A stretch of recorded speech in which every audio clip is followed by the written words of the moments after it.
નમસ્તે બાળ દોસ્તો, ડીકે એજ્યુકેશન ચેનલમાં આપનું સ્વાગત છે. આજે આપણે ધોરણ 7ની સ્વ અધ્યયન પોથીના ભાગ 4માં ગણિત વિષયમાં પ્રકરણ 7 રાશિઓની તુલનાનું સોલ્યુશન જોઈશું.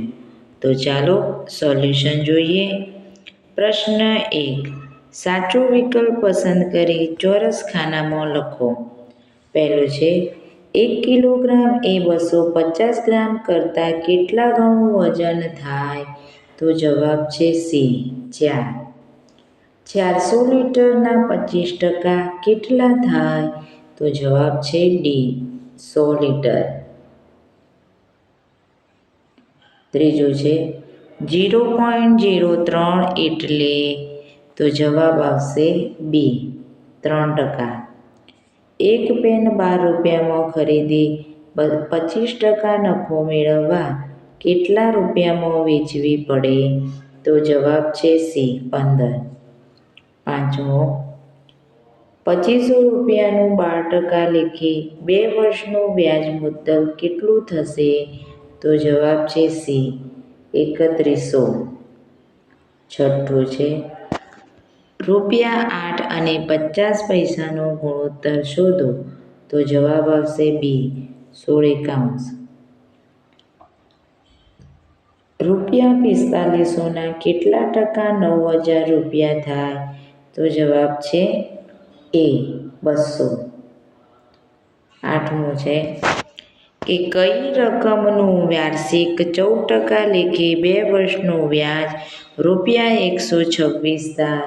તો જવાબ છે સી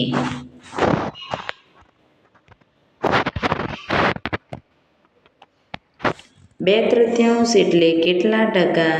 તો જવાબ છે એ 66.2/3. દસમું છે I બરાબર PR/T/100 માં T એ શું છે? તો જવાબ આવશે સી સમય. 11મું 100%ના 50%ના 25% કેટલા થાય? તો જવાબ છે ડી 12.5%. 12મો પ્રશ્ન 315 એ કઈ સંખ્યાના 90% હોય? તો જવાબ છે બી 350. હવે પ્રશ્ન 2 જોડકા જોડો. તો અ, બ અને જવાબ. તો પહેલું છે 5/8. તો પહેલામાં આવશે સી. તો પહેલાનો જવાબ થશે સી. બીજું છે 3/4. તો જવાબ આવશે એ. બીજાનો આવશે એ. ત્રીજું છે 0.65. તો જવાબ આવશે 65%. ચોથું છે 15માંથી 3. તો જવાબ આવશે એ 20%. અને 1 કલાકમાંથી 30 મિનિટ. તો બી 50%. પ્રશ્ન 3 આપેલ સંખ્યાને ટકામાં ફેરવો.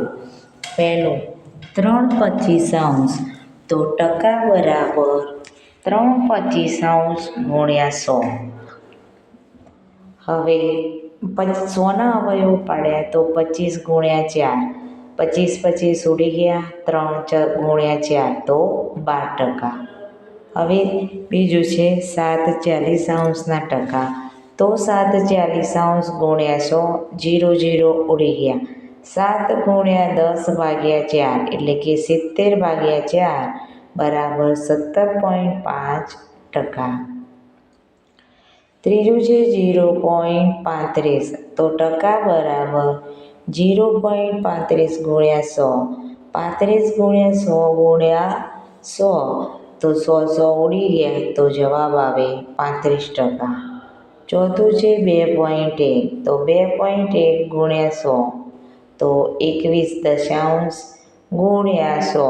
10 ઉડી ગયા. 21 × 10 બરાબર 210%. પાંચમું છે 14.76 ટકા. તો 14.76 × 100. તો આપણે દશાંશ સ્વરૂપે ને સરદરખાય અપૂર્ણાંક સ્વરૂપે દર્શાય તો 1470 ગુણ્યા 100 ભાગ્યા 100 ગુણ્યા 100 બરાબર 1470 પ્રશ્ન 4. નીચે આપેલ આકૃતિમાં 40% ભાગમાં રંગ પૂરો. તો કેટલા ભાગમાં રંગ પૂરવાનો થશે? તો અહીં કુલ 25 ખાના છે. 25ના 40% એટલે કે 25 ગુણ્યા 40 ભાગ્યા 100 બરાબર 25 ગુણ્યા 10 ગુણ્યા 4 ભાગ્યા 25 ગુણ્યા 4 તો 10. તો આમાંથી 10 ખાનામાં કલર પૂરવાનો થશે. પ્રશ્ન 5. ચોકમાં 10% કેલ્શિયમ, 3% કાર્બન અને 12% ઓક્સિજન હોય છે. તો 2 કિલોગ્રામ ચોકમાં કેટલા ગ્રામ કાર્બન અને કેટલા ગ્રામ કેલ્શિયમ હોય?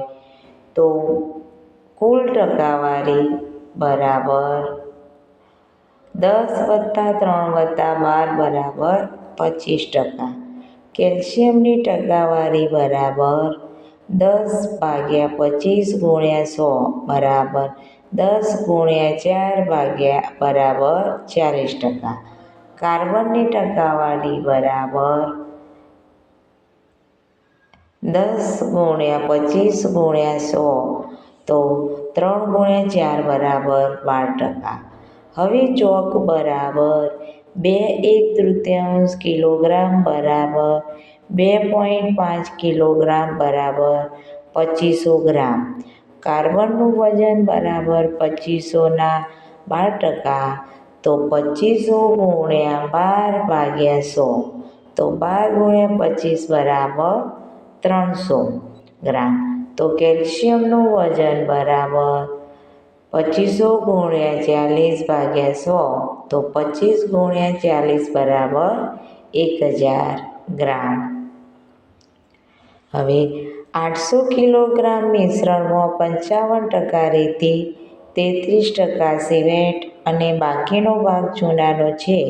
તો મિશ્રણમાં ચૂનાની માત્રા શોધો. ચૂનાનો ભાગ બરાબર 100 - 55 - 33 બરાબર 100 - 88 બરાબર 12%. ચૂનાની માત્રા બરાબર 800ના 12% બરાબર 800 ગુણ્યા 12 ભાગ્યા 100 તો 8 ગુણ્યા 12 બરાબર 96 કિલોગ્રામ. એક ગામની વસ્તી 8000 છે. તેમાંથી 80% લોકો સાક્ષર છે.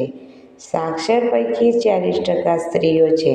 તો સાક્ષર સ્ત્રીઓની સંખ્યા તથા કુલ વસ્તીનો ગુણોત્તર શોધો. તો સાક્ષર લોકો બરાબર 8000ના 80%. તો 8000 ગુણ્યા 80 ભાગ્યા 100 તો 80 ગુણ્યા 80 બરાબર 6400. સાક્ષર લોકોમાં 40% સ્ત્રીઓ છે. સ્ત્રીઓ બરાબર 6400ના 40%. તો 6400 ગુણ્યા 40 ભાગ્યા 100 તો 64 ગુણ્યા 40 બરાબર 2560. ગુણોત્તર બરાબર સ્ત્રીઓની સંખ્યા ભાગ્યા કુલ વસ્તી. 2560 ભાગ્યા 8000 32 ગુણ્યા 8 32 ગુણ્યા 25 તો 8/25 અથવા તો 8/25. પ્રશ્ન 8. રોહિતે 800 ગુણમાંથી 560 ગુણ મેળવેલ છે અને નેન્સીએ 500 ગુણમાંથી 430 ગુણ મેળવેલ છે. તો બંનેમાંથી કોનો દેખાવ સારો કહી શકાય? તો રોહિતે મેળવેલ ટકા બરાબર 560 ગુણ્યા 100 ભાગ્યા 800 બરાબર 560/8 બરાબર 70%. નેન્સીએ મેળવેલ ટકા બરાબર 430 ગુણ્યા 100 ભાગ્યા 500 બરાબર 430/5 બરાબર 86%. તો નેન્સીના ટકા વધુ હોવાથી નેન્સીનો દેખાવ સારો છે. પ્રશ્ન 9. ₹9,000 સાદા વ્યાજે મૂકતો 8 વર્ષના ₹18,000 થઈ જાય છે તો વાર્ષિક વ્યાજનો દર કેટલો હશે? તો I બરાબર 9,000, T બરાબર 8 વર્ષ અને P બરાબર 9,000 તો R બરાબર ખાલી જગ્યા તો R બરાબર 1,000 ગુણ્યા I ભાગ્યા P ગુણ્યા N તો 1,000 ગુણ્યા 9,000 ભાગ્યા 9,000 ગુણ્યા 8 તો 100 ભાગ્યા 8 25 ભાગ્યા 2 બરાબર 12.5%. એક ફૂલદાનીની કિંમતમાં 12% વધારો થયો. જો ભાવ વધારા પછીની ફૂલદાનીની કિંમત ₹896 હોય તો ફૂલદાનીની મૂળ કિંમત શું હશે? તો ધારો કે ફૂલદાનીની મૂળ કિંમત ₹100 છે. તેમાં 12%નો વધારો કરતાં તેની કિંમત ₹112 થાય તો ₹112 મૂળ કિંમત બરાબર ₹100 માટે ₹896 મૂળ કિંમત બરાબર 896 ગુણ્યા 100 ભાગ્યા 112 બરાબર 8 ગુણ્યા 100 બરાબર ₹800.